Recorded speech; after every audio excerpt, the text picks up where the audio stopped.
Yeah. Hello, Varun. Welcome to the podcast, Samvāda. This is a very brand new podcast, so I'm really delighted to have you. This is a very second episode. Launched my first episode on Independence Day, and here we are. Very excited to talk to you. So, welcome. So, the thing, I mean, I see you are very active on social media, and you are very active in political discourse online. So, I'm excited to know what is actually going on because online तो काफी outrage वगैरह machine चलती रहती है. I want so let's see, I wanted to know some of your opinions on the current upcoming local elections. Ki I think there are some elections due in Himachal and Gujarat, right? I think at the end of the year, and Karnataka as well. So I mean, election तो होती रहती है, but what I'm more interested to know is जी जैसे अभी how the political climate is shifting from developmental या economy की जो बात होनी चाहिए, since it's very much become sort of heated in terms of religious discourse या polarized communalism के बारे में.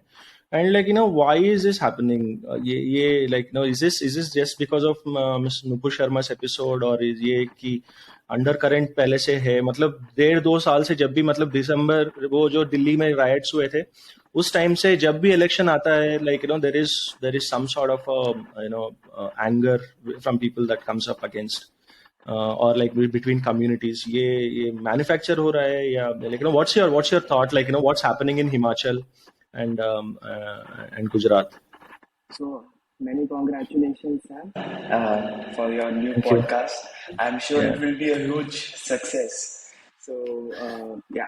So to begin with, about your question, Thanks. Vidhan Sabha elections and your question about rising intolerance in a certain community. Yeah, I mean, they are very much correlated. And you also touched upon the issues of development and issues about, economy and other things. Yeah, I mean, these things are pretty much discussed usually, but unfortunately, our media does not, portray this in a very good manner. I mean, they will only portray the things which will give them a headline or a breaking or something like that. So, with regards to Nupur Sharma, one thing we have to understand: yes, there was a political undercurrent, and there is a community of left liberals, of Islamists, which have been uneasy since 2014 after Prime Minister Modi was sworn in. So they had to take a kind of they had to show their outrage, but they did not get any chance to do it. So you remember Ram Janmabhoomi verdict came, right? After that article, Right. abrogation of Article 370. The third thing 370, which correct. there was CAA, Citizenship Amendment Act. By no stretch of imagination, that was at all communal. There was, narrative or a grapevine which was being spread that Muslims won't live in India. This is a draconian law, and minorities will be thrown out of this country. If you read it in totality, I mean, there are pretty good leaders in opposition who read well. I mean, one of them is Shashi Tharoor itself. Even Right. Asaduddin Owaisi is a very well read. But what they did, Yeah. they were spreading canards and fear psychosis in a community, and that's how things changed. And then at that point of time, the government of that day, they thought that chota mota protest hai, थोड़ी देर करेंगे हल्ला गुल्ला, they will then disperse. And it was also elections in Delhi at that point of time. They thought that we should not disturb it because it may ruin our chances. So at that very point, it started spreading. So when it started spreading, it became a wildfire, and you saw likes of Sharjeel Usmani and other people who came in the forefront and made unpardonable statement of dividing India and abusing the Right. sovereignty of the country, which is unacceptable. And then there were That was you're referring to the chicken neck statement, right? Like, yeah. So they wanted to cut off India at the chicken's neck. Yeah. yeah, and then there was Umar Khalid, who were, you remember at that point of time, Donald Trump was coming to India, and Right. he had to, so they had to make a impact so that foreign media covers their protest. And what does foreign media do? So you had people from Wall Street Journals and New York Times, they lied in such a way that I remember IB officer called Ankit Sharma was killed. The Wall Street Right. journalist went to he claimed that he went to Ankit Sharma's brother and asked him about it. He said that it was the Hindu mobs which killed him, but in reality Ankit Sharma was killed by a mob which was not Hindu. So it was a violent mob which killed Ankit Sharma. So he was thrown the very next day from the country. He was deported very next day. So that was the kind of things were happening in the country. So yes, a certain community has become intolerant, and this recent Nupur Sharma incident only proves the fact that what Savarkar told many years back, that they will have allegiance to a foreign land, and they do not have any allegiance to this land because they do not consider it as their Matrabhumi, Pitrabhumi, or Janbhumi. So they consider it as a they have all places of worship in that very same countries which are in Middle East. So one example I'll give you. Nupur Sharma incident happened in India. We have courts, we have police stations. If you feel offended, you could go to the court, and you could write an Right. FIR in police station. And of course, Yeah, the there law is a will take law of land that can be absolutely the law followed. will take its own course, and things will move. No, they didn't do it. They went to these countries in Middle East. They brought shame to the country. I mean, there are many people. I mean, very people from media industry. I mean, Sabah Naqvi to Mohammad Zubair. They went begging to Pakistan. They went begging to Iran. They went begging to Kuwait, UAE, and whatnot, because they believe that they believe in Ummah. They don't believe in in your own law of the land. So that is how you have to we have to differentiate this thing, and we have to come as a society together to somehow be to build it in our psychology. If there is a civilizational war happens, and what will be their position? Right. So, I mean, this is what's the events that's happening, right? So now, the way I look at it is, now there is one is a social conflict that's coming up that they have been continuously trying to, like, not when I say they, it's the anti-India forces, it's largely the cabal, which includes several people from several spaces. Like, it could be people who calls themselves as civil society intellectuals, or like some of these social left radicals, media people. There is like an underground cabal that works, right? So if you see, one, there is a constant thread of anti-India activity that keeps on happening, which is consistent. But then there are these flares which suddenly spike up whenever, like, between 6 to 8 months before an election. Usually this happens, especially in one of these, like, some of these critical states. You saw in 2014-15, like in before Bihar elections, there was this church attacks, and about intolerance, like Awad Wapsi, this happened. And then slowly, like every time, every 6 to 8 months, every 12 to 18 months, like, wherever there is an election, you see these, like, the things flaring up. So do you see what Nupur Sharma's incident, like, connecting it, like it's more of a political, similar, like, as you said, CAA protest also was engineered before Delhi election, Yeah. right? So is there some sort of a parallel there? Ki, this is straight away connected to a Gujarat election or a Himachal election, because these are like critical states for the opposition now, right? Although they do not have any face, like right now in Gujarat, like especially like a Congress party right now is virtually non-existent, which was the principal opposition there. It's now like non-existent. It's like most of their leaders have either moved on to the BJP or Aam Aadmi Party. Correct. So, but then now it is these newer parties like the Aam Aadmi Party which are changing the political discourse in India, right? And then similarly, what happened in Delhi. they're trying to engineer similar stuff. And I see, like yesterday also, and you mentioned Savarkar. And suddenly, like when Modi ji like takes Savarkar's name in the Independence Day speech, and suddenly there is like a conflict that's rising in Karnataka. So why is this, like, how are they able to suddenly engineer some sort of a public outrage on any social issue? So, Sam, to begin answering this part of your question, um, I will first like to stress the very fact that India has a federal system. So we are always perpetually in election mode. So to say Right. that, to say that Nupur Sharma incident is, correlation to a election coming up, I don't think so. That's not the case, because this happened during the TV debate, and it was during the Gyan Vapsi thing happening. So it was just after the UP elections. So, but yes, there were by-elections happening during Hmm. that time as well. So elections will continue every time, but this is something, this I believe is something which is very critical to the country, because this may multiply in further days, because you have seen what is happening in Hyderabad right now. Right. Yeah. There is a celebrity. I mean, this guy is a celebrity. He's calling from Sarpan se Juda in a democratic country in 2022, when Taliban is at our almost at our border, and we all condemn any kind of terror groups.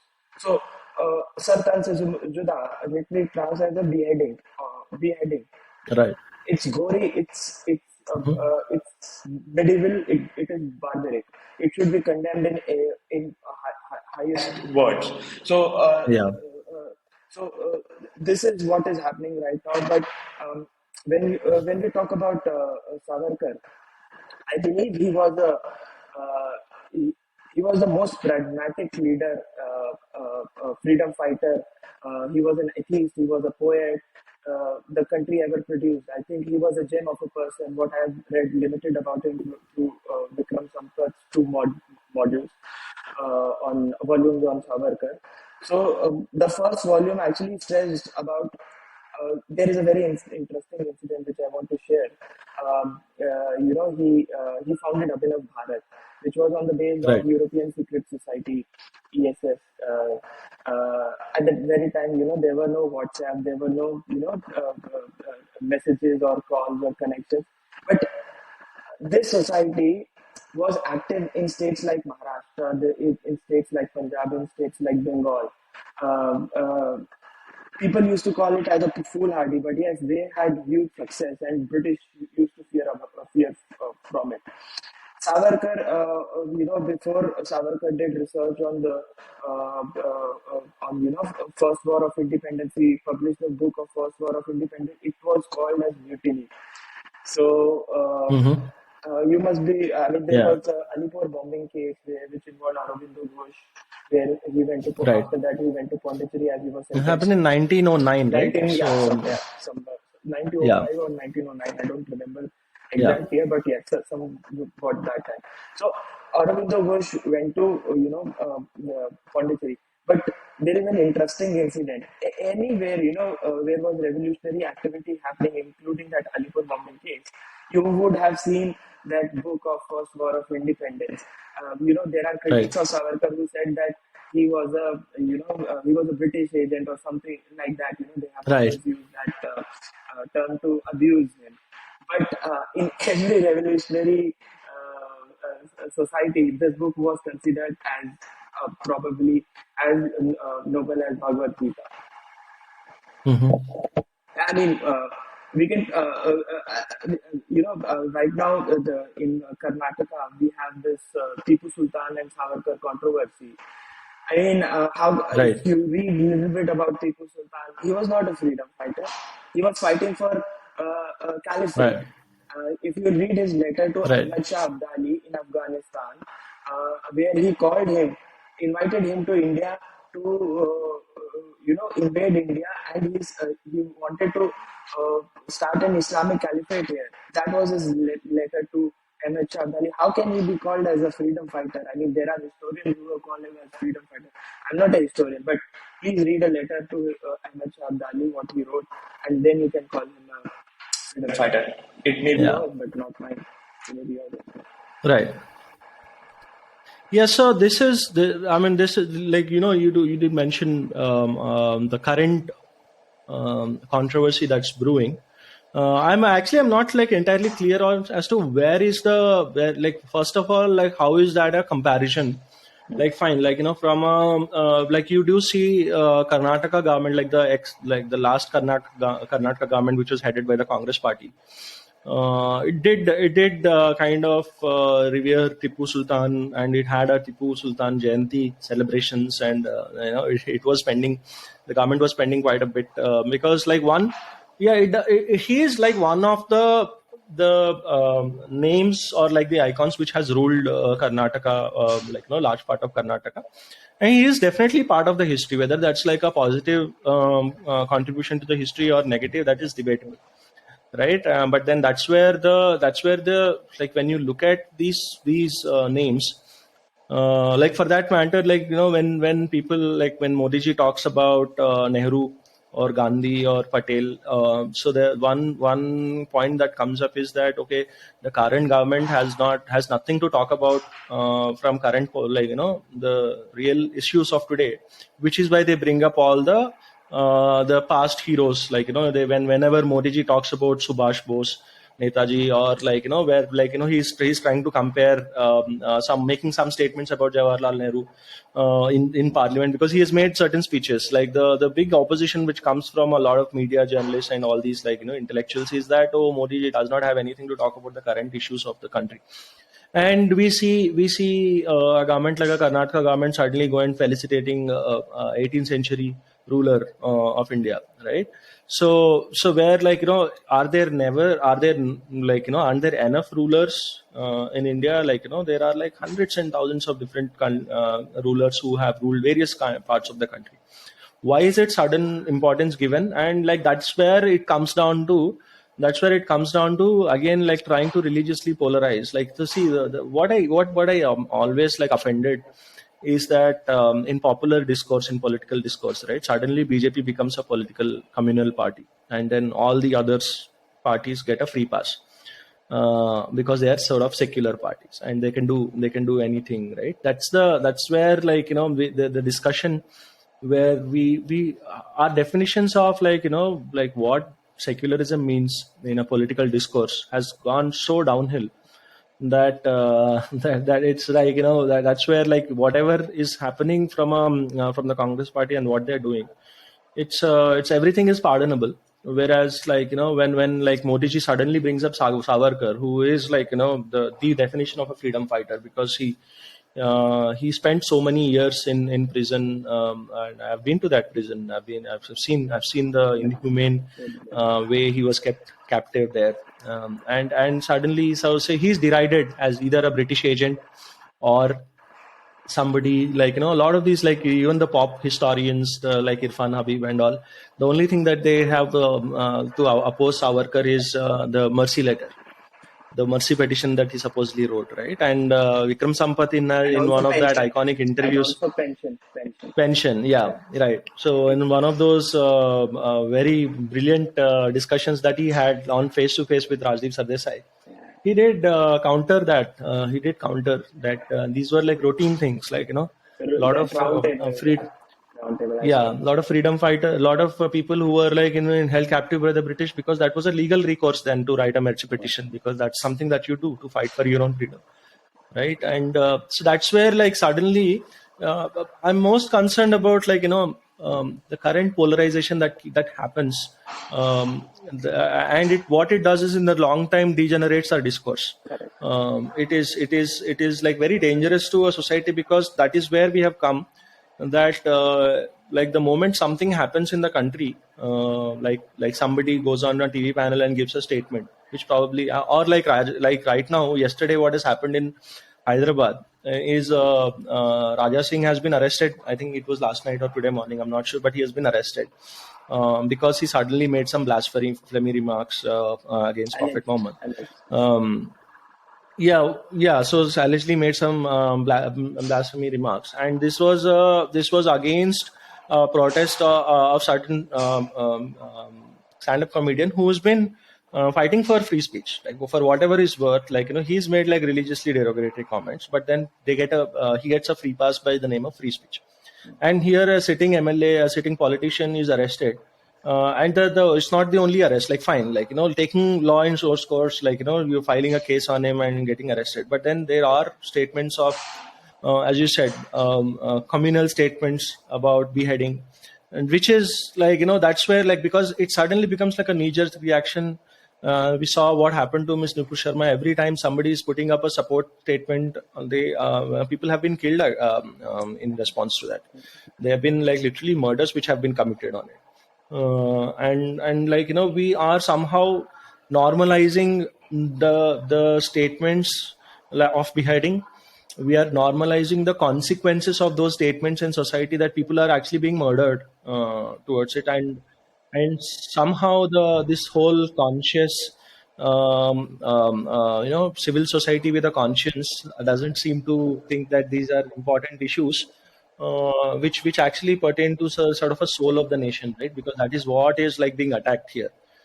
Because I believe when we identify as ourselves as Indians, and through our constitution, if not the civilization, at least through the constitution, what we have to keep paramount is the rights and the liberties that are provided, right? Which is like, I think the paramount is right to life. Freedom of speech expression, that comes later. Like one is the security of the state and the right to life that comes. And like how these are being endangered just because somebody doesn't like what you like. Fine, like there is so much, like this is so much discussion happens about freedom of speech, or like against it. Like there is like the fight against like a boycotting a film, right? There is, and then people are angry that a certain group is boycotting a film peacefully. It's a social response. Like people are just like not watching a certain film, but that gets a lot more reaction, visceral, vicious reaction, that certain people, certain groups are boycotting a certain film peacefully, in like all niceties. Like you can say that that's the nicest thing that you can do, right? You're not calling for their arrest, you're not calling for their detention, or In like fact, that's how worse, like murder. Japanese did in response to the Hiroshima and Nagasaki. Hmm. They completely boycotted the American goods. So yeah. Right. Yeah, I mean, even Gandhiji, for that matter, spearheaded non-cooperation movement, right? So it was so non-cooperation movement was certain. It was a boycott of English goods. Like they burnt like a lot of English goods. And but here we are not even like being violent. Like nobody is going and like burning an Amir Khan's effigy, or like doing anything. Nothing. There is nothing violent that's happening on the streets. So people are just like ignoring certain people, like being indifferent, and that is a problem. But then the whole social conflict of like how the law and order of a certain place is like spiraling downwards, and this can happen now anywhere. Ms. Nupur Sharma gives a statement sitting in Delhi on a TV panel which is running out of Mumbai, but suddenly people are getting killed in Jodhpur, or like somewhere in Maharashtra. And these things are happening, and now it has become like a knee-jerk thing. Suddenly somebody anywhere can say, oh, this person has committed blasphemy. This is like how dangerous is this, like now that like now that's where I feel like when political discourse goes so low, because political parties want the power so badly, they are like, are they hell-bent to take it to a state where like we spiral down to a state, or like a banana republic, or like a rogue state where like the law doesn't matter anymore, and people are like, it becomes reasonable for people to take law into their own hands, right? Like that's what when the civil society doesn't protest against it, that means that they're sanctioning it, right? That means that it's okay for people to take law into their own hands, because this is just like a BJP spokesperson who has supposedly allegedly committed blasphemy. Now, like where do you see this? Like, what's the commonsensical end to this? So Sam, You must you would have heard the news of there was a person called Akhlaq who was murdered or lynched or happened unfortunate Sorry, incident. Varun, can you please repeat the last 10 seconds? There was like So a muffled yeah, so audio. I was Yeah, saying that we all do remember Akhlaq, right? He yeah. was lynched. The big case. Yeah, Muhammad Akhlaq. Yeah. In Uttar Pradesh, he was lynched. But a week after, Mhm. there was another guy from a small district in Mudbadri in Karnataka called Prashant Pujari. There Right. was no media coverage. In fact, Rajdeep Sardesai wrote an article, if I'm not wrong, in Scroll, saying that since he was from Justifying. since he was from Yeah. Bajrang Dal, so that killing is justified. Huh. Like he wrote in that, I don't know exact verbatim, but somewhat the essence Yeah, of that exactly. article Hmm. happened. So you mentioned about civil society. The civil society, the conscience of the civil society is probably dead. They only want to see how Modi gets defeated, how BJP gets ended, how RSS is abused, how Modi gets sanctions and does not get visas for US. That's how the civil society in India operates. It's pretty vindictive. It's very vindictive. So when a small incident happened, I mean, that SIT was formed by the then Congress government under the monitoring of Supreme Court when Gujarat Raj Right. happened. So many false accusations, so many lies, so many canards, so many manufacturing of truth. In fact, there are witnesses who came into the court and said that yes, we were tutored by Tista Satilwal. Now the law is taking Right. its own course. This civil society is still defending this Tista Satilwal. Right. Amir Khan, you mentioned about Amir Khan. I mean, this Indian society, the Hindu society, the Dharmic society is very tolerant in nature. We give many chances. Amir Khan has been a wonderful hero. But what does Amir Khan do? He goes and have a tea with First Lady of Turkey when India and Turkey are not having the best of relations. Turkey is constantly monitoring. Is coming. Is advocating freedom for Kashmir, taking Pakistan position. At that same time, you have tea with the First Lady of Turkey. Then Right. you make statement that India is. I'm feeling unsafe in Not a India, safe place. not a safe place in Yeah. India. Which is a safe place? I mean, you go to Europe. I mean, they are not safe either. In fact, Right. Pakistan, Muslims are not safe there. It's an Islamic country. Muslims are not safe there. Bangladesh, nobody is safe. So his basic at that very point of time, church attacks were in the news. So when the church Right. attacks were investigated, you know what happened? It was Hmm. investigated that children were playing cricket. There Right. were people from the church who were after getting drunk, they were throwing stones at the church. So that's how the windows Right. of the church broke, and It that's was what the like vandalism. Yeah. vandalism, yeah, Yeah. happened. And it was either done as something without knowing, because children were playing cricket and somehow their ball went into the broke the glass of the church, and then Hmm. vandalism by the church people itself. Barkha Dutt took it to US. John Dyan, if you remember, he went and disposed Yeah. in front of US Congress committee to say Oh that yeah, this that thing happened. got like insane amount of global Yeah, coverage in the media. Barack Obama came to India and schooled India on this fake manufacturing. So in essence, what they are doing is that they are going to the other part of the world in embarrassing your own country. In fact, unfortunately, the opposition has also fallen into this trap, very much trap. BJP was in opposition for good 10 years, right? They never ever took Right. support of these foreign publications, these foreign organizations to And destabilize for India. that matter, whenever it came an issue of like talking about the country in a global stage, they always made sure that they are supporting the government, Absolutely. going out of their way to show their support to the nation Absolutely. and show that unity, Yeah. right? Yeah. Absolutely. I remember Sushma Swaraj to Arun Jaitley. In fact, Arun Jaitley famously defended WTO. Some of his time in WTO, India's stance in WTO, some of his time was in under the other Yeah. dispensation, which was not BJP. So he always, BJP always, their spokesperson or, their big political leaders, when they used to go out, they used to always defend the country, no matter what happens. they would always say that this is our internal matter. We will sort it ourselves in our own parliament or Yeah, in in our own daily politics. But they never used to go and defame India. But you must have seen this when Article 370 was abrogated. Sitaram Yechuri to other communist leaders to Rahul Gandhi, in fact, used to go there and used to say that India has become intolerant, and these kind of speeches has been given by yeah. the He made one of those statements in UK, right? UK, yes, UK. So that has happened.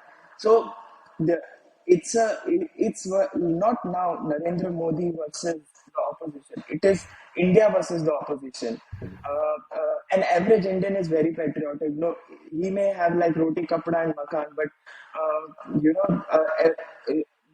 he may not have like lots of money in his pocket, so but he will be Mm-hmm. patriotic towards the country. I mean, that's how brand Modi has been. Like, you ghar ghar tiranga azadi ka 75 mahotsav to har ghar tiranga yatra. He has got imagination of the people in the last rung in Right, the in our spectrum. So imagine this. This is how brand Modi is growing to from he has expanded in the east. Now he's even expanding in the south. Your state, Telangana, right. your city, Hyderabad. I mean, I don't know how true it is, but it is kind of BJP is now an opposition there in Telangana. That is why KTR and his son are attacking BJP day in and out, but not the Congress, because Congress is eventually finished in Telangana. Yeah, I mean, definitely it has captured the imagination because, like, a couple of years ago, yeah, it's like a year and a half ago, when there were the local body Oh, elections, also there one was more a thing. quite, yeah, sure. One more thing, Sam. You also touched upon Nehru, right? Yeah, I mean, we all respect our first prime minister. He's a somebody who should be respected, and Prime Minister Modi gave him a very due respect as first prime minister and as a freedom fighter itself. That is right, fine. But the problem lies in the fact that, Nehru has been over glorified. I mean, the Gandhi dynasty has been over glorified in the country, from airports to roads to every yojana in our country is named after the Gandhi family. Now, that is the problem. We had Shastriji as our prime minister, we had P.V. Narasimha Rao as our prime minister. They are from the Congress, right. but they have never been given the same due, or they have never been kept at the same pedestal as Pandit Nehru. About mercy petition of Savarkar, we have talked about a lot. You must have gone to. You mentioned that you had visited the cellular jail in Andaman. Uh, all the name of the caddies, if you see, none of them was from Hmm. Congress party. None Right. of them Yeah. was from Congress party. And So most of the prisons or like the guest houses where Jawaharlal Nehru was held for Aga a Khan large part Palace. of his yeah, the Aga Khan Palace, where they had like a very a sort of Posh. a comfortable life. Yeah, The jails extremely were, luxurious life where, yeah, yeah, the jails were, he used to get his favorite cigarettes, he used to get his favorite newspaper, tea at that very same yeah, time. yeah. Like, Navjot Singh Sidhu is having a 7 course meal. So right now, I mean, at that very point of time, Nehruji used to Wow. get that. So yeah, I mean, it is in records, and it is a hard truth. But yes, I mean, his contribution to this freedom struggle cannot be discounted. He was for like 9 years. It's a huge time to be out in a in the I think that's where I think that's also one of the points, like what Modi ji, like the way I saw the PM speaking about like adding Savarkar's name to list of freedom fighters. It's that like whatever attempts are made to discredit by these historians or so-called pseudo historians, like all that is washed away when a current prime minister of the country is like mentioning. And also what it does is it also brings all of these people together, like, because it's not fair that one person is over glorified and the other person is like deliberately discredited, like for whatever it was worth at that time. All of these stalwarts like fought for the country's freedom, and then like the country got independence, and later several things happened, like a lot. So probably we also have to look at like what happened to these individuals post independence, and how their history has to be looked at, how their characters have to be looked at post independence and pre independence, because there was like a big inflection point in the country's destiny. So that is what I think I find it more significant, that like the freedom fighters' names are taken in unison. That it brings the credibility to on the same pedestal, right? So but I want to bring the discourse back to back to the current political climate. Do you see in terms of in Gujarat, like I think that's where the elections are. Do you see any significant damage being done to the current ruling party there, or like in Himachal, or like in that sense, like if there is no, like where do these effects, like these attempts of trying to destabilize governments, like how do they, like are they falling flat, or is there like a larger agenda here? Do you see anything happening? Because I think Hardik Patel, who was like one of the thorn in the flesh for BJP in the last election, now he has moved to the BJP, right? So do you see any other uh, problems? Both Himachal and Gujarat will be cakewalk for BJP. Usually, I don't usually say this whenever, even if I know that, it is a very easy election. But why do I say it now is the very fact that Ahmed Patel is no more in Gujarat. So Right. he was the only guy who used to challenge BJP, Modi and Shah, especially. Mm-hmm. And with his demise, I mean, the Congress is on, a huge backward, and that's where the new entity comes, Aam Aadmi Party. So Right. Congress is very weak there. They will try to capture. They have a long-term plan, right? They will try to capture those pockets where Congress may sniff a victory. So they will capture that. I mean, their plan is that to build a organizational base and replace Congress as a main opposition, and then capture the state. So that is Right. what is in their long-term agenda of Aam Aadmi Party in Gujarat. Coming to Himachal, I mean, Himachal again is going to be a cakewalk for BJP. It will be a very easy election. Anand Sharma has resigned from, he was a very tall leader Congress. of Congress Yeah. from Himachal Pradesh. He was the state coordinator for the Congress, right, in Himachal. Yes, and there are so many internal faction of Congress in Himachal, Veerbhadra faction, Anand Sharma faction, other factions. I mean, of Congress in Himachal. So it's a divided house there. And Aam Aadmi Party, has a base there, but they are not that strong. They will have they will have a big fight with Nota, not with the Congress there. Congress may be number two there, and that is how it will be. But yeah, I mean, but the election which will be huge will be the Karnataka election. Karnataka. Yeah. Yes. Yeah. Here BJP is, I guess, Yeah, it's my home state, and You it's mentioned. also very exciting because this is the first time, like long time that the state actually is going into election where there is like a sitting government, which is the BJP. Like the last time when it happened, the BJP was fractured. Like when they went, like a Yudurappa faction like had split away from the BJP, and they went in and they lost it. So when they are ruling and then they will be going into the government, I think that's one of the reasons also why they had changed the chief minister. And what I have traveled throughout the state a little bit in the last year or so, since 3 or 4 times I've been to various places. I'm hearing really good things. Like the people actually perceive Basavaraj Bommai to be a much more closer. I think even in age terms he's much younger.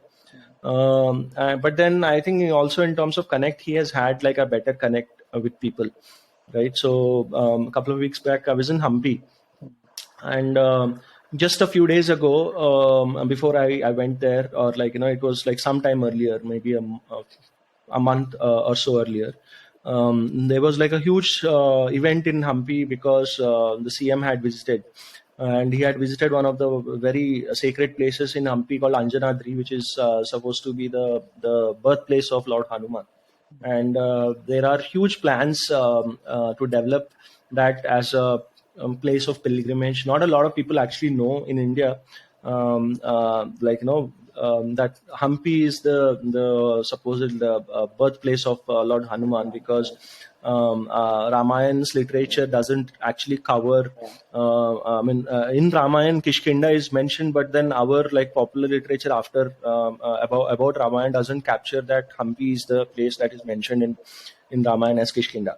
And so there are some controversies around it when you go into the deeper into the literature, but largely a lot of people agree that Kishkinda is Hampi, because and then one of these places, this temple, whoever has spoken to, there is no there is no very very hard evidence, but then it's more accepted, because there is when there are lines drawn between mythology and like history and like so many of these, it becomes controversy that how do you know that, but then people in their bones believe that Anjanadri is the Lord birth place of Lord Hanuman, and it's like a very beautiful place. It's such a fascinating temple, and there are huge plans to make it a pilgrimage place, because it doesn't fall under the Ramayan's trail of pilgrimage. We have like Lord Ram's sort of places where like Ayodhya, Ram Janmabhoomi, which is so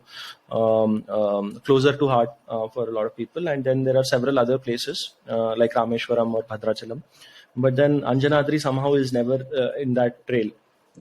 Right, so they want to develop it, and there already I saw that there are huge things that are happening, that are happening there to develop infrastructure around it, and it's such a beautiful place when you go to the hilltop.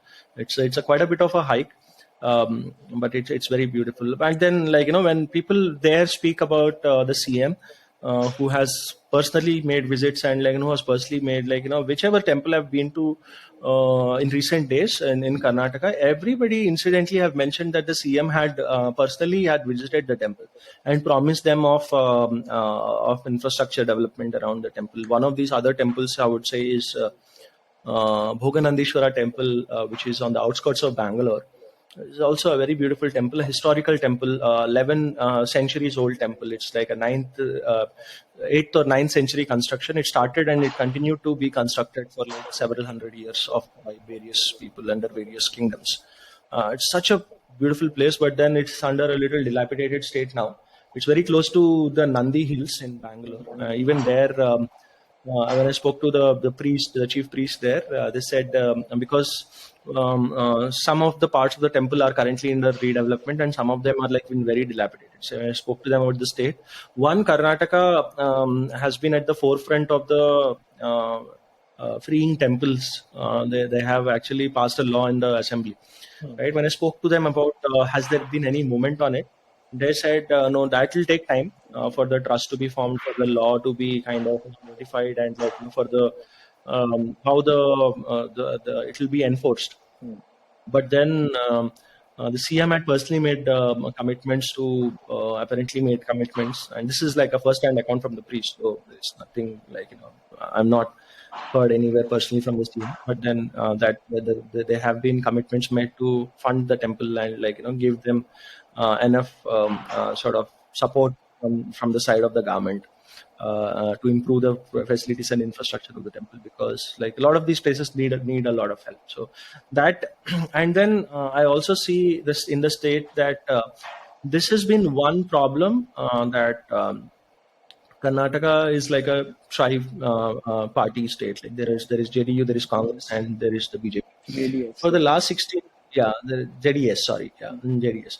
So the last 16, 17 years, if you see in most of the elections, BJP ends up being the single largest party. But then unfortunately, because of the alliance and the post-poll coalitions, that it is unable to form the government. It did form it in 2006. There was like a coalition with the JDS under Sharing Kumar. of power. Right, and then that ended really, really badly for the BJP. And then later they did form under Yediyurappa. They got full majority, but then that went downhill because Yediyurappa was framed under corruption charges, which again he got a clean sheet after. um, uh, uh, he resigned. But then, unfortunately, that ended negatively for the party because it split the party, and then they lost the elections. And now we have come back full circle, but there is a new CM, and people are also a lot more upbeat now. Like, they're seeing it like as a more as a positive force in the state. But then there is also that also gives rise to several controversies because some of the very difficult communal polarizations that have happened in the last year or so is in Karnataka.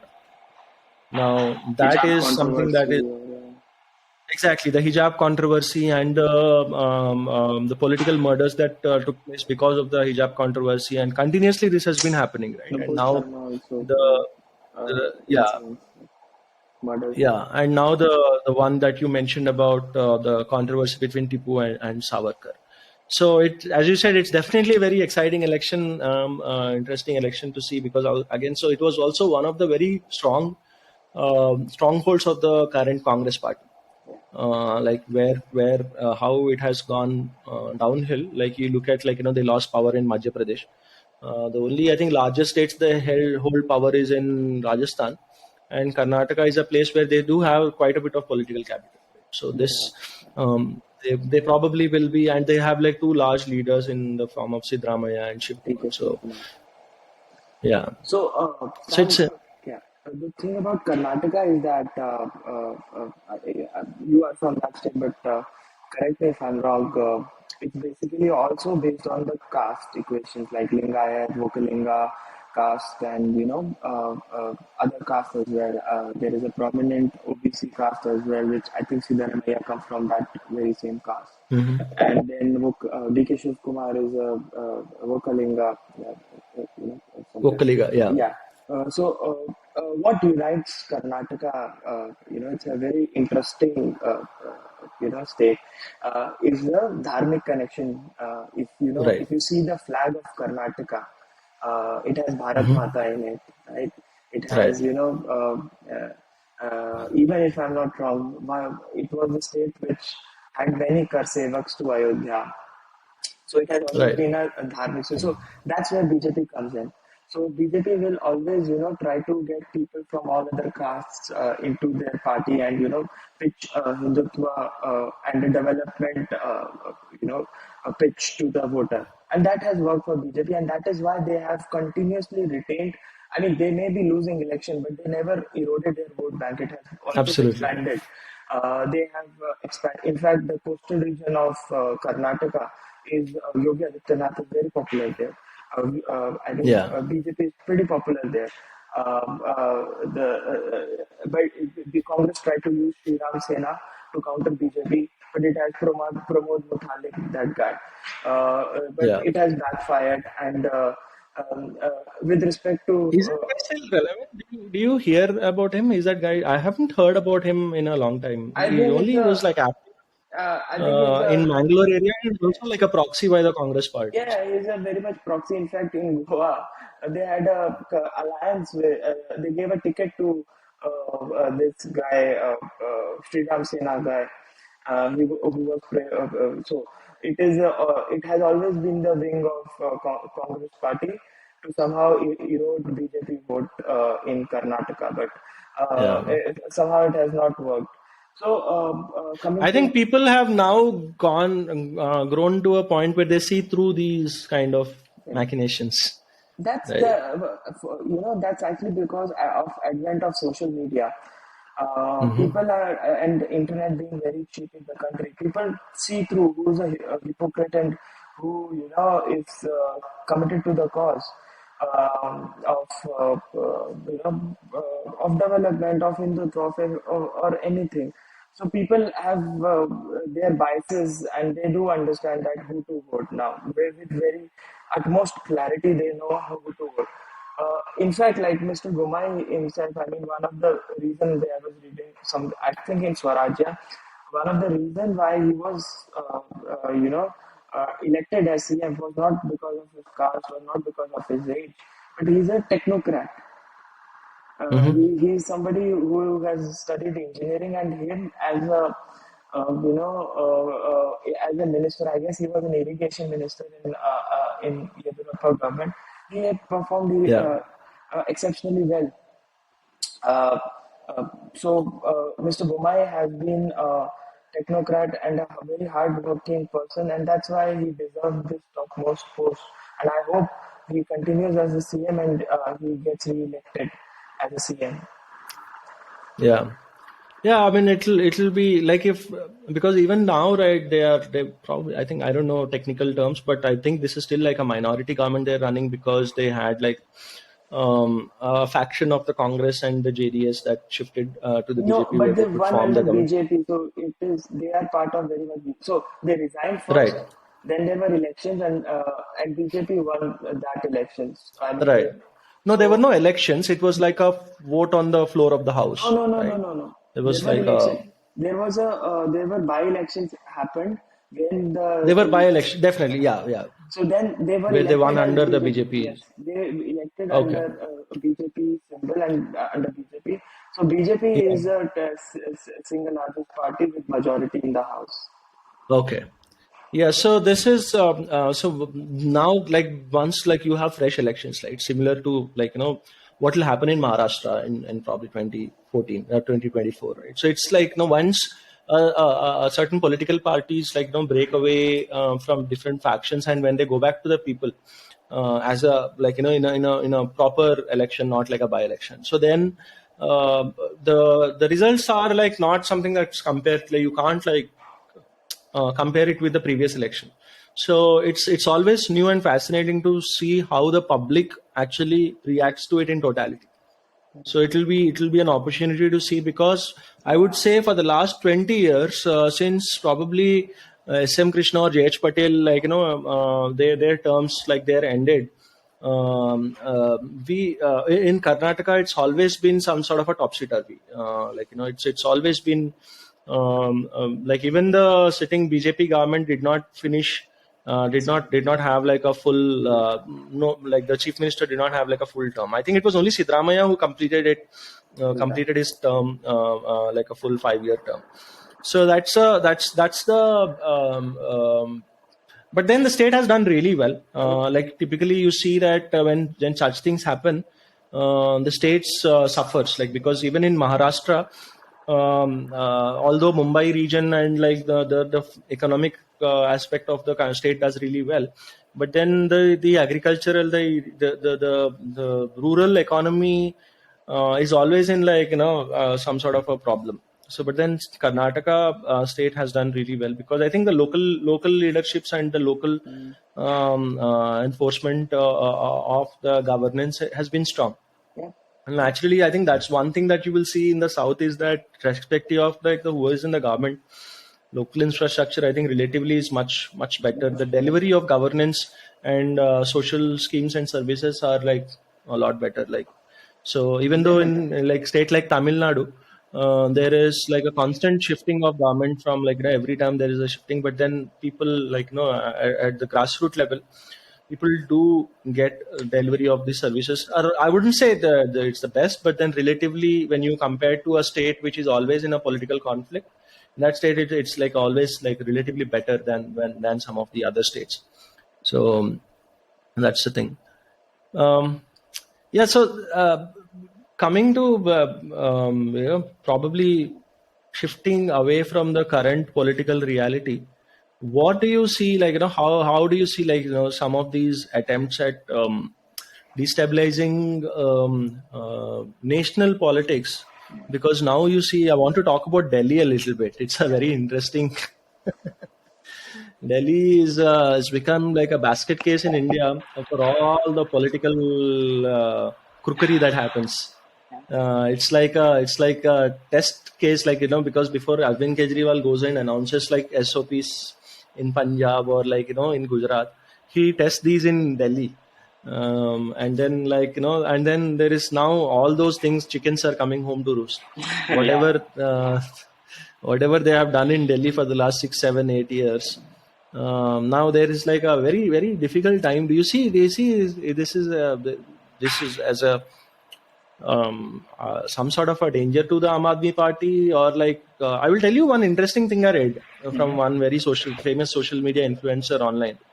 Um, it's basically the game plan. What he says of the Aam Aadmi Party here is much larger, and also brings in several international people as part of this scheme to destabilize the country, right? So, do you see something like that happening in terms of, like, we did talk about some of the civil society and the global media, which always tries to attack Modi. But like somebody like a George Soros, or, like, I forgot the name of some. I think he's some Slavic Serbian, activist, Serbian. Alok Serbian Bhatt, activist. Yeah, Alok yeah, Bhatt yeah. had So to. Alok Bhaji was tweeting. It's very, very interesting. I wanted to talk to him actually about to go deeper and explain have him explain how this actually, like, scheme, like, we're talking about, like, okay, these people are trying to destabilize India is one thing, but then trying to find out the modus operandi, like, trying to understand the nitty gritties of the strategy is like another thing, because we have been seeing these strategies employed by Soros, or, like, his organization, and like funding video organizations. How do you see the new? Do you see these CBI ED raids as being some sort of political things, trying to stop the growth of Aam Aadmi Party, or, like, is this like, are these things going to impact, like, are these, like, actually going to be dangerous to the Aam Aadmi Party, which is why they are actually trying much more harder to destabilize the government of India. So since the inception of this whole excise thing has happened, Aam Aadmi Party has not Hmm. answered any hard questions posed to them by BJP or by Congress or by the media.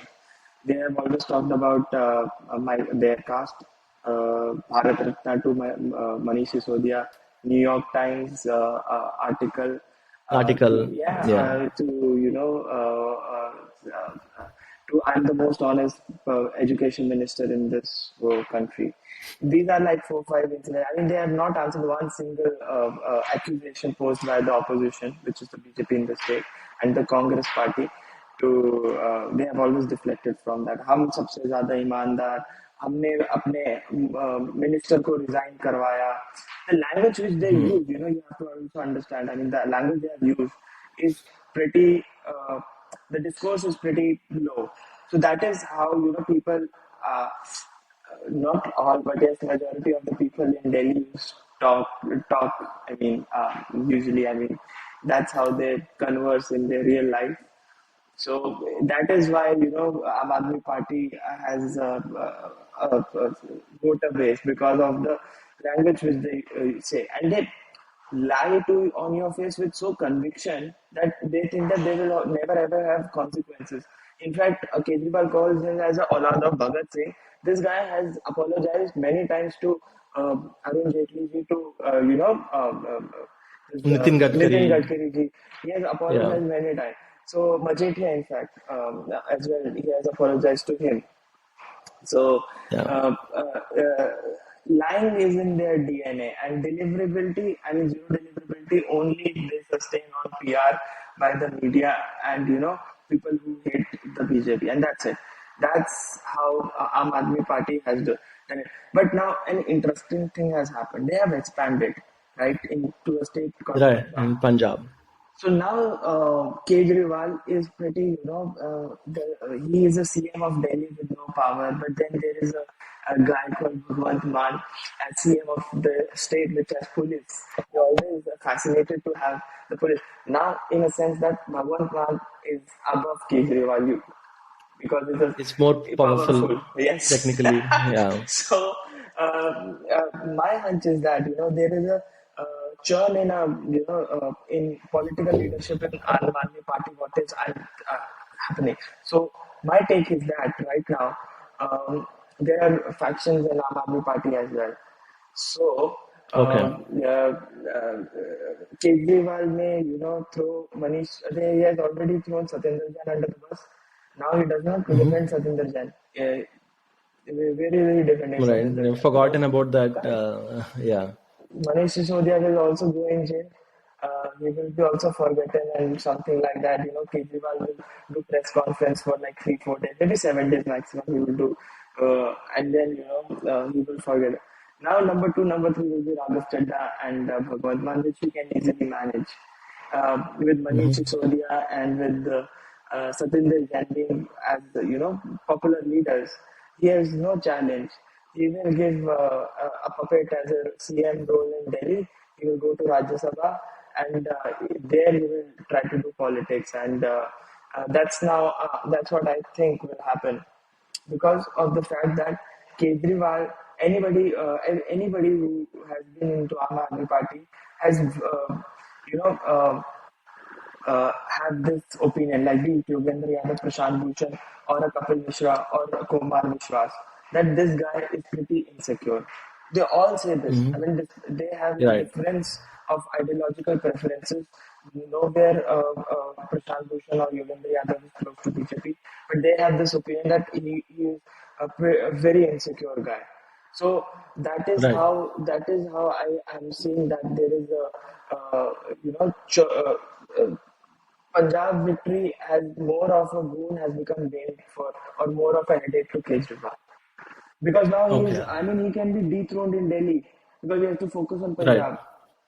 And then Mm-hmm. in Punjab what will happen that na Delhi bachi na Punjab Babaji ka tullu mila, something like that will happen.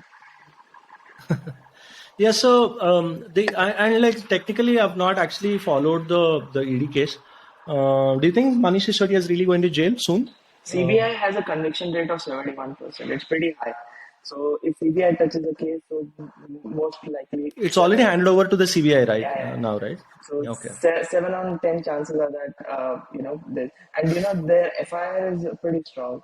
I read the Right. content of. One thing I heard in the most amusing thing out of all this is that it's the more the group that's most excited in this entire thing is the Congress party. They are the ones who are asking for resignation of Sisodia. They are the So ones who are protesting in front of his house. makes sense How do you because see that? the voters of Kejriwal are the Congress voters. So Right. BJP had always intact. It has a very intact vote Yeah. base in Delhi. I mean, they may have reduction in the seats, but then the vote base is Mm-hmm. intact.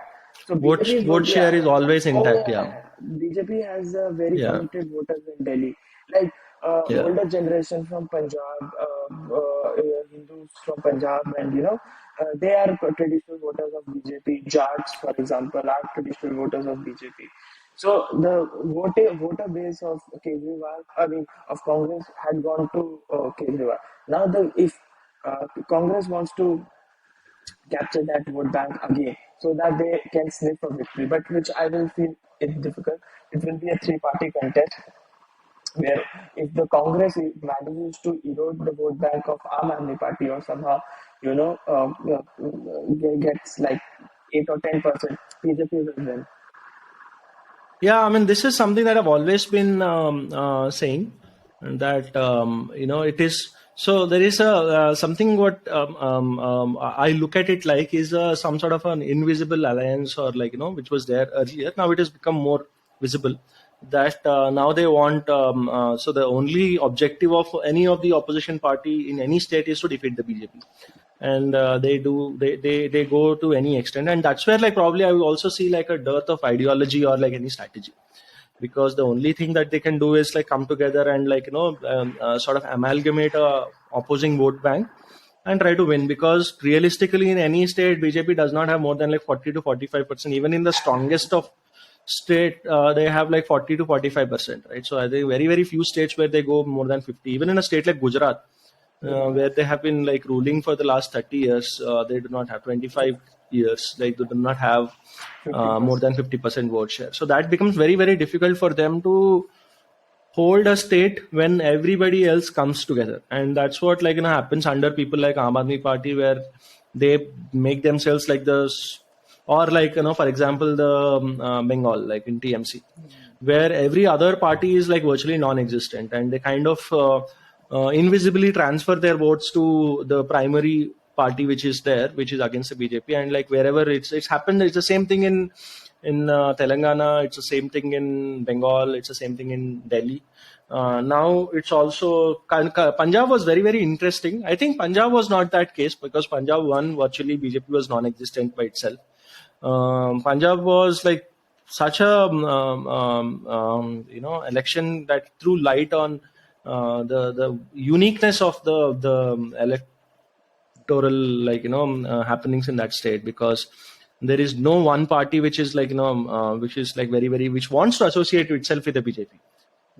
Forget about like the farm laws thing, but even before that, they wanted their identity very separate. Like even SID also wanted their identity, which is like very distinct from the BJP, and which are natural allies. I thought they would come together during elections, but that didn't happen.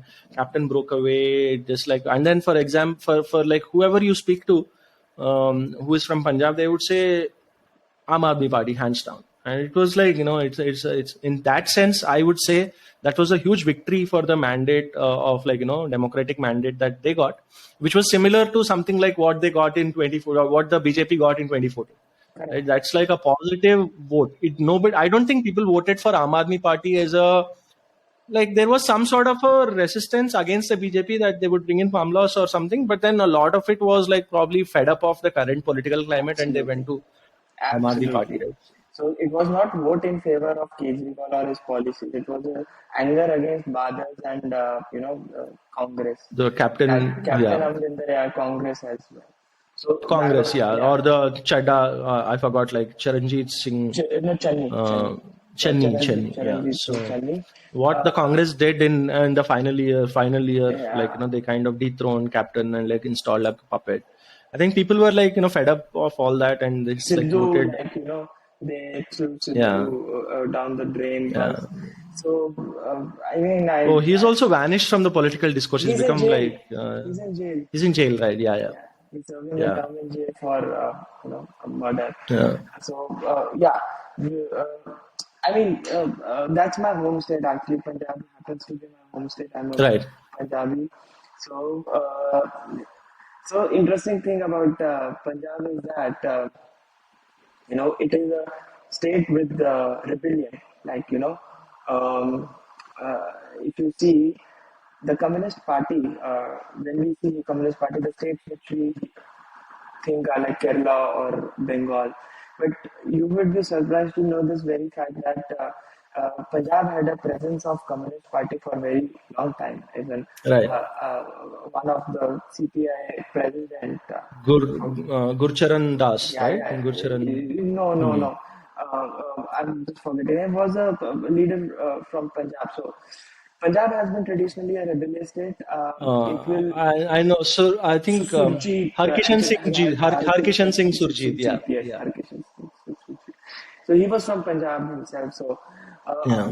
it's a pretty rebellious state, and you won't understand what it is thinking because when UPA was in power, UPA was in power in center.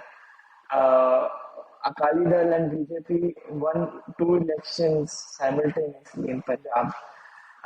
In fact, BJP had a high success, I mean, strike rate in Punjab. Like they contested on, I guess, 18, 19 seats, out of which they won 17 seats in these two elections only. So it had very successful, and it still has a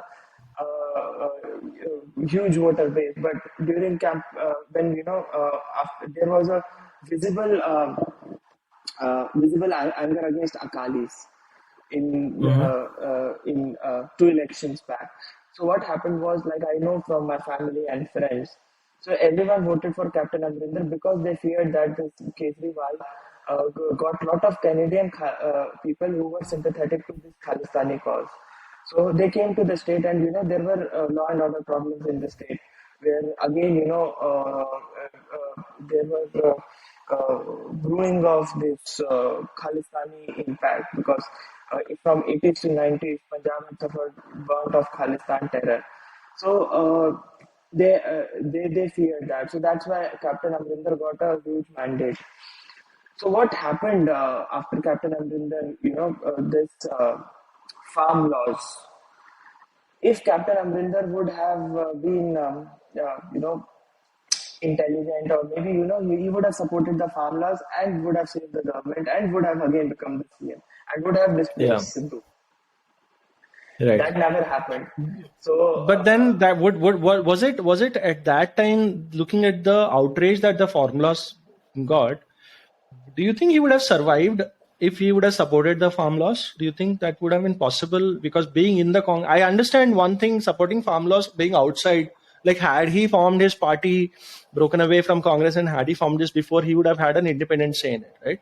Supporting farm laws, looking at the kind of visceral reaction it got, supporting it within the Congress, that would have been, I would say, wouldn't have been like a political suicide at that time, or it was there is some way he would have done it? so it is said that in Punjab, Captain Amrinder never used to listen to Sonia Gandhi or Rahul Gandhi. It was his Right, decision.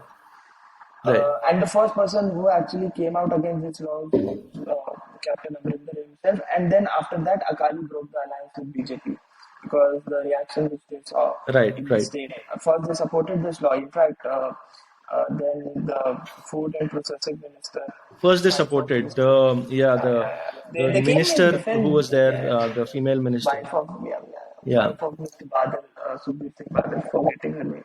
yeah, Sorry. yeah.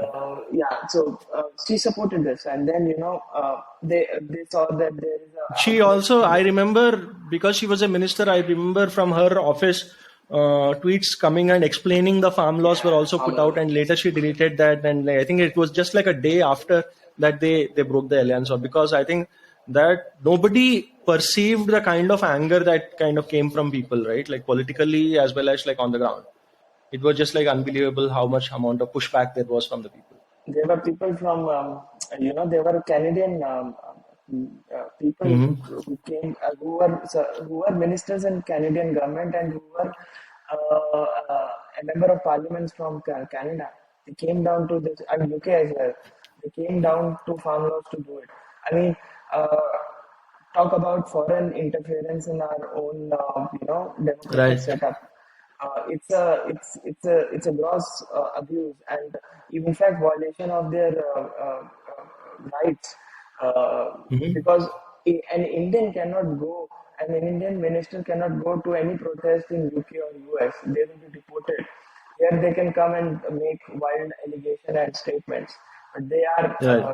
done nothing. But there was one UK member of the House of the Commons from Labour Party. She was deported. I guess it was the first time India said, "Yeah, enough is enough. We have to take a stance. We do not care about any international pressure. We are on our own."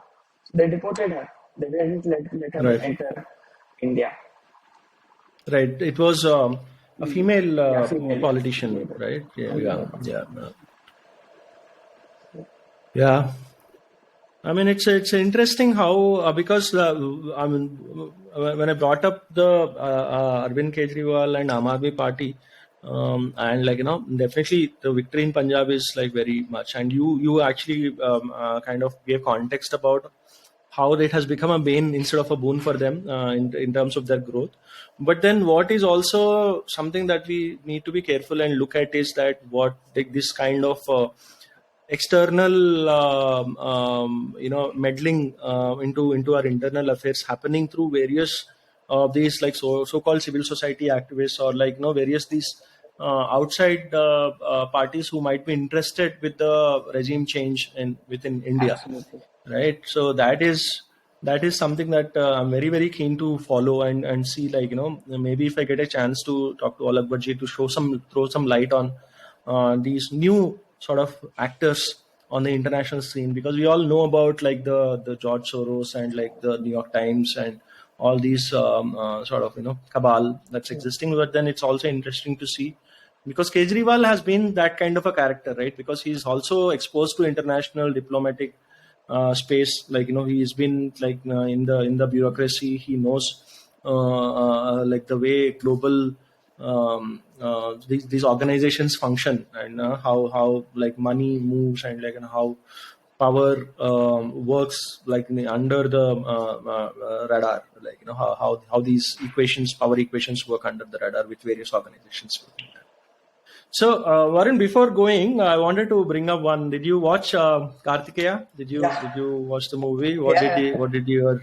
So I mean, Uh, it's a very nice movie because it's a first of its kind. I don't know about Telugu industry so, but you must more be knowing better So than did me. you watch it in Telugu or Hindi? In Hindi, in Hindi. In So Hindi, first and time you watched it in Delhi or in Delhi. okay.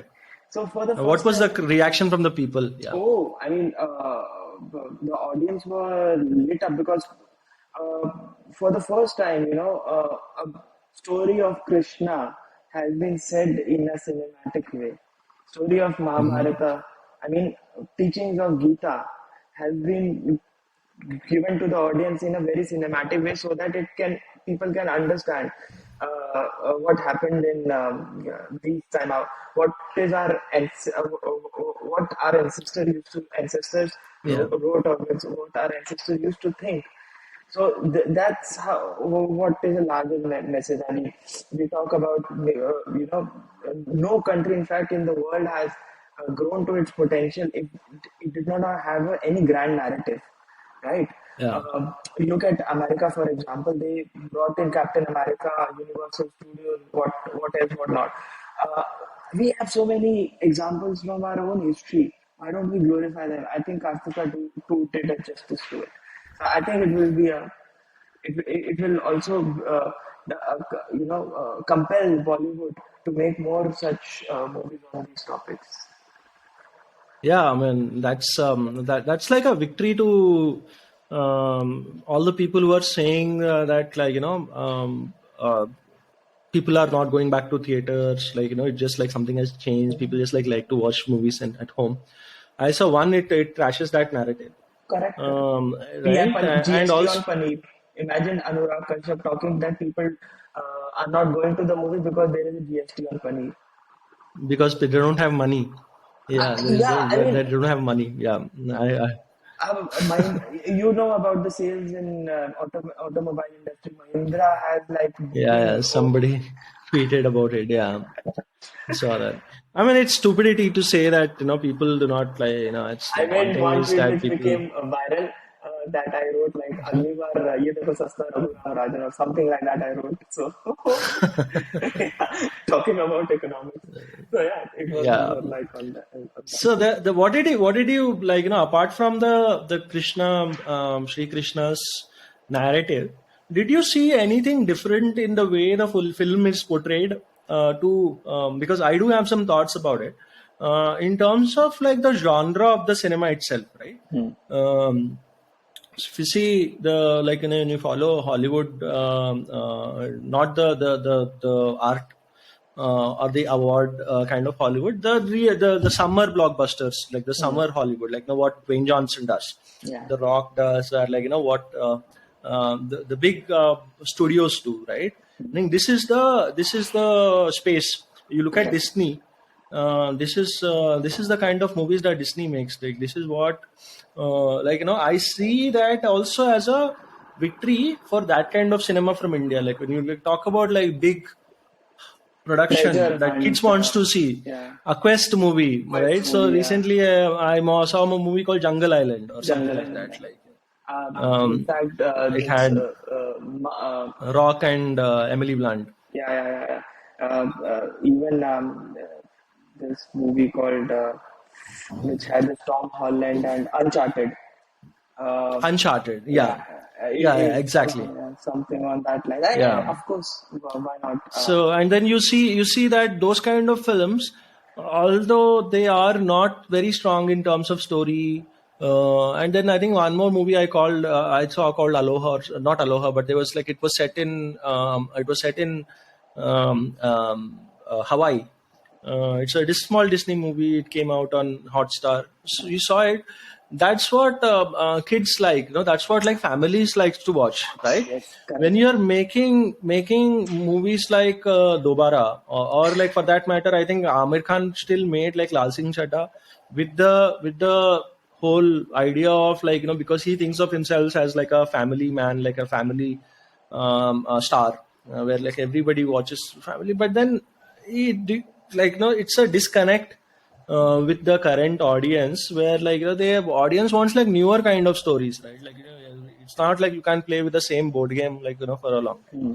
Kids and families want like newer kinds of stuff, and now with the with so much changing in political narrative. One, you can say, okay, it's very simple that you can say, okay, there is a right-wing government, or like there is a sort of a nationalistic government which wants to promote like Hindu storytelling, right? Like whatever, like the religious storytelling. But then that we have to understand that's like the conscience and the identity of the country, right? And then it's very important for the kids to be exposed to that kind of storytelling.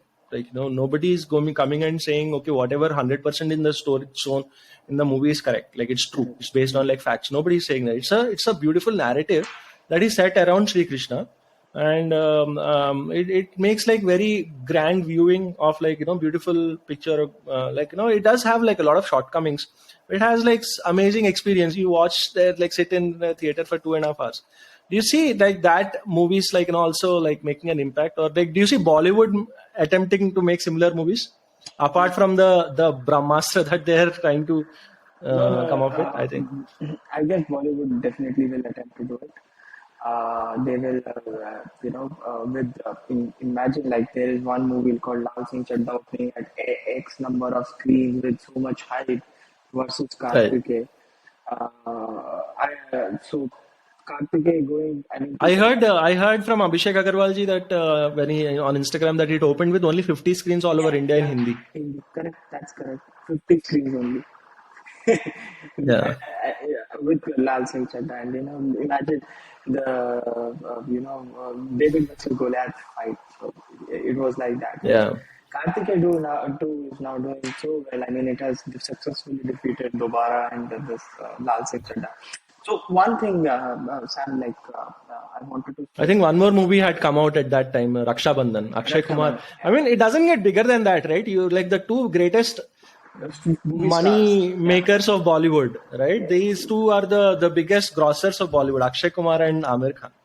Both I mean, unbelievable. So with yeah, sorry, you wanted to say one more thing? Yeah. Just last thing I wanted to say, and even I want to leave because I have something lined up. So Sure. The thing is that with